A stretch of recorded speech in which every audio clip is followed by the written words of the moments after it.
Hi, America. It's time to talk. Yesterday was an historic day in American politics.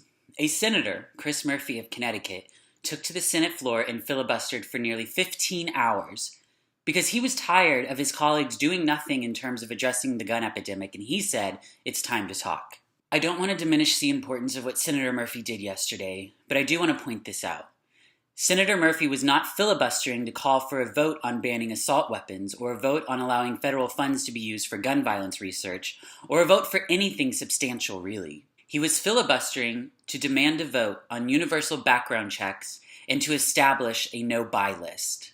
It took a senator 15 hours of filibustering just to get the Republicans to agree to hold a vote on universal background checks and not allowing terrorists to be able to legally purchase firearms. According to a poll of Virginia voters, which is a swing state, conducted by Public Policy Polling and published today, 88% of voters support background checks for all gun purchases, including 93% of Democrats and 87% of Republicans.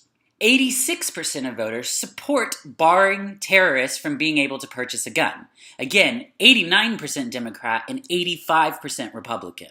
With that type of bipartisan support, why does it take a 15-hour filibuster for Republicans to agree to hold a vote on these issues?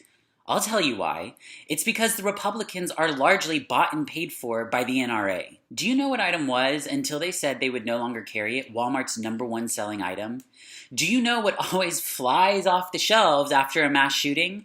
Guns, and specifically the AR-15 in Walmart's case. The NRA has a financial interest in keeping the current laws in place that allow terrorists to buy weapons of war and then slaughter large groups of people because it's good for business. That is why we have to stand together and say enough is enough. It's time to talk. I'm not gonna lie. I'm tired. I'm sad. I'm hurt. I'm angry. And I'm grieving. I've never mourned the loss of someone I don't know, and I'm embarrassed that it took so much carnage for me to do so. I will not, though, allow these feelings to pass without taking action. Not only is it time to let our freak flag fly high and proud, it's time for us to march under that flag and demand change.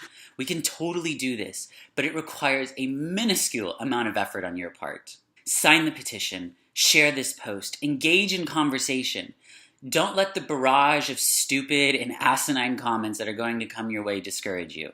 That's their only tactic. Word salad. Push through it and demand a grown-up, productive, meaningful conversation. It's time to talk.